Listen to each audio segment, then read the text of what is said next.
তার কাছে আমার মায়ের কি কোনো নিরাপত্তা আছে? তুমি তো বাবা থাকো সারাটা দিন অফিসে, হ্যাঁ? এই খুনির কাছে আমার মায়ের রেখে যাবো, হ্যাঁ? আমি আমার মায়ের এখানে রাখতে পারবো না বাবা।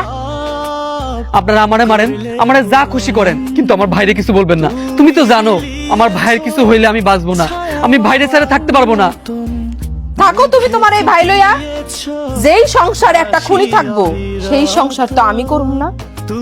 আমার মাই একদম ঠিক কথা কইছে, তোমার লগে কোনো সংসারইও করবো না। দরকার পড়লে তোমার আমরা জেলের ভাত খাও। তুমি এখন নিজে চিন্তা করে দেখো তুমি কি করবা। তুমি কি এই তোমার খুনি ভাই লইয়া থাকবা নাকি আমার মাইয়ার লগে সংসার করবা?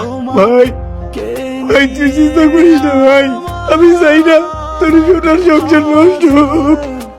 আমি তোর বাড়ি ছেড়ে চলে যেতেছি ভাই। আমার কাছে সবচেয়ে দামি হলো তোর সুখ, তোর সুখী থাক। ভাই ভাই তুমি কোথাও যাবা না, তুমি আমার কাছে কি তুমি তা জানো না।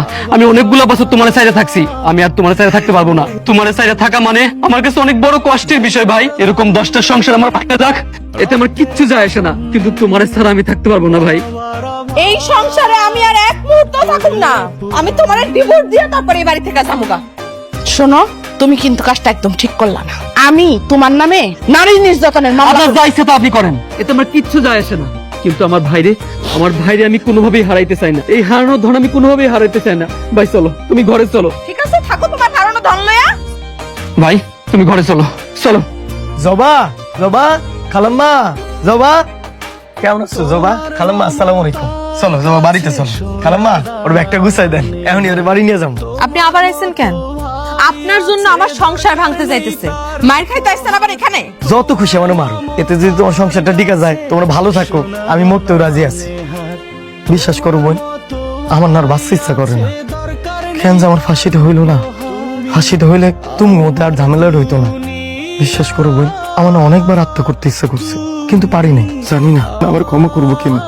যদি মহাপাপ না হইতো আমি অনেক আগেই। তোর মরতে হইব না, তুই একটা কাজ কর। তোর বাড়ি ঘর এলাকা সাইরা যেই দিকে দুই চোখ যায় সেই দিকে চলে যায়, তোরে জানি কেউ কোনোদিন খুঁজা না পায়। আর শোন, আরেকটা কথা কইয়া দেই, কান খুলে শুনে রাখ।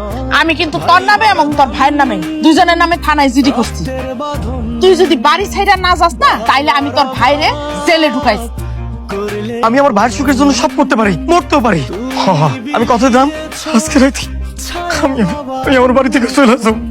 খালাম্মা তুমি একটা কথা কই, আমার ভাইয়ের না আমি ছাড়া আর কেউ নাই। ও খুব আদরের, ও একটু কিছু হয় নিজেরা ক্ষমা করতে পারুন না। আপনার অত চিন্তা করা লাগবে না। আপনি আগে তাড়াতাড়ি বাড়ি খালি করেন, আর যদি কোনোদিন ওই বাড়িতে ফেরত আসেন, ওই দিনই আপনার ভাইরে ধুইরা সরাসরি জেলে ভরে দিন। না না না না, আমি কোনোদিন আসুম না, কোনোদিন না। আমি আজকেই চলে যাবো, আজকেই চলে যাবো। আমি গেলেই হয়, চল ঘরে চল।